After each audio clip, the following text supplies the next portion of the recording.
Assalamualaikum warahmatullahi wabarakatuh. Kita lanjut ke pembahasan tentang sistematika penetapan atau apa saja yang harus ada di dalam penetapan.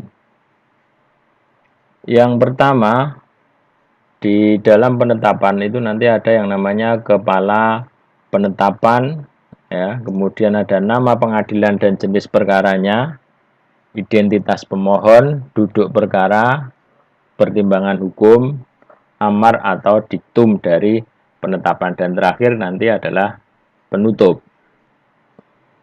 Untuk kepala penetapan diawali dengan kata penetapan, kemudian nomor perkaranya, dan berikutnya ada kalimat Bismillahirrahmanirrahim dan kalimat atau frase demi keadilan berdasarkan ketuhanan yang Maha Esa.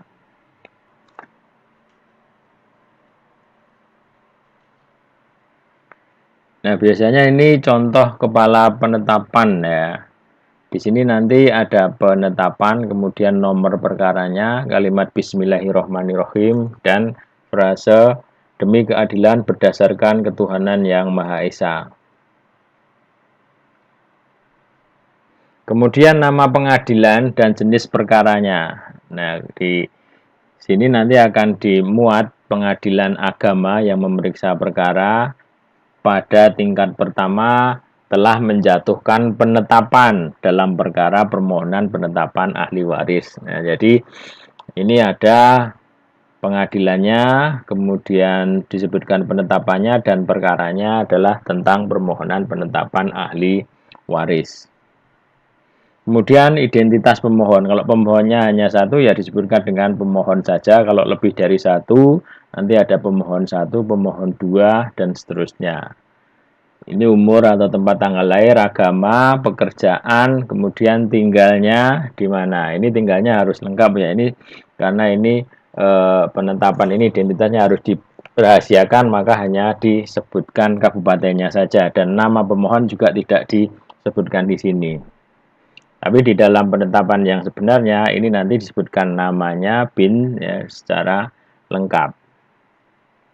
Kemudian tentang duduk perkara, yaitu berisi tentang uraian dari permohonannya, kemudian pernyataan sidang dihadiri oleh pemohon, berikutnya kesimpulan pemohon, dan pembuktian dari pemohon. Nah, ini adalah duduk perkaranya atau kronologis perkaranya. Baru setelah duduk perkaranya dimuat tentang pertimbangan hakim, ya, tentang penilaian hakim terhadap segala sesuatu yang terjadi di persidangan, kemudian alat bukti yang diajukan, kemudian ada alasan-alasan hukum yang menjadi dasarnya, bisa berupa peraturan perundang-undangan ataupun hukum yang tidak tertulis yang itu bersangkutan dengan perkara yang diperiksa.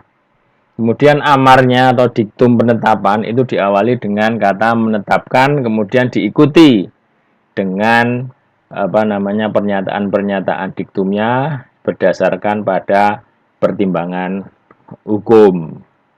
Nah, ini namanya amar penetapan ya, menetapkan, mengabulkan permohonan para pemohon, menetapkan pemohon satu, pemohon dua, dan seterusnya adalah ahli waris dari almarhumah pemohon satu.